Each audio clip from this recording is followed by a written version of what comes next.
a lot of times, if you're trying to get on side with somebody, right? So if I'm trying to develop a relationship with the deputy foreign minister of whatever. Hey guys, I'm just out in the garden, hopefully before it rains, we'll see.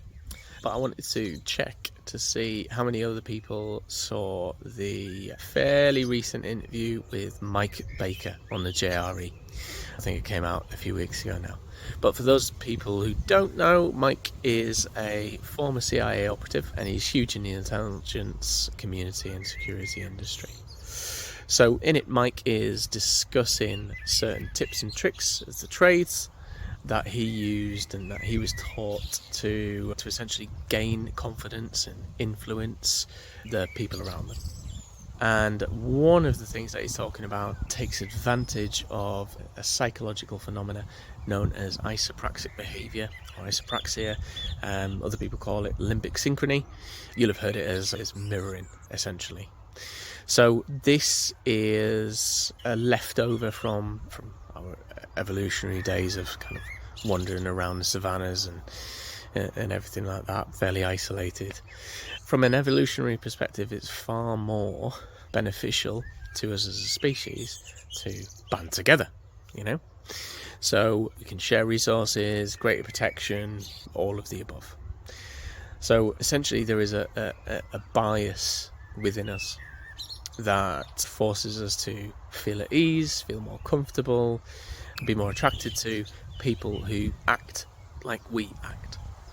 So we now have, so scientists have found like mirror neurons in the brain that will fire whenever we're talking to people, and they cause us to mirror certain behaviours and mirror the body language and non-verbal cues of the people who we're engaging with, very subtly. And this triggers you to feel more at ease, build more confidence and whatnot. So what Mike's talking about in this is mirroring and mimicry, which is the conscious use of isopraxic behaviour.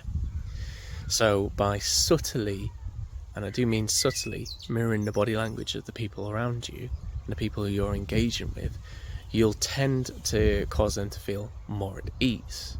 Like, it helps you to build a rapport with them as well, and eventually people use it as a persuasion technique. Only works if it's subtler. You know, if you suddenly go out into the world now and just try and essentially copy the people who you're looking at, you know, people will see through this.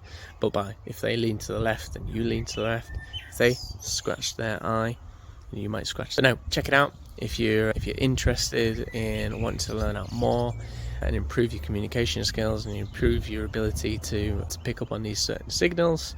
Then we've released a whole load of courses online, starting off with our foundation course, SE. We're also doing in-classroom courses as well. Check it out in the link below, and let me know if you suddenly found yourself scratching your eyes and your eyebrows during this video. All right, see you later. From some country, right, because they've got inside information on their nuke program, then I'll spend a lot of time thinking about and watching and observing that person, and eventually I'm mirroring that person's activities, right? So, you know, if you're sitting across from somebody and they lean on the desk, right, and they start talking to you, they move in a little bit closer, well, I'm going to do the same thing. I'm going to come in. They don't know it, they don't understand it, but it makes them more comfortable, right? So if you start mirroring their actions, their activities, that's just one of those things. It's a small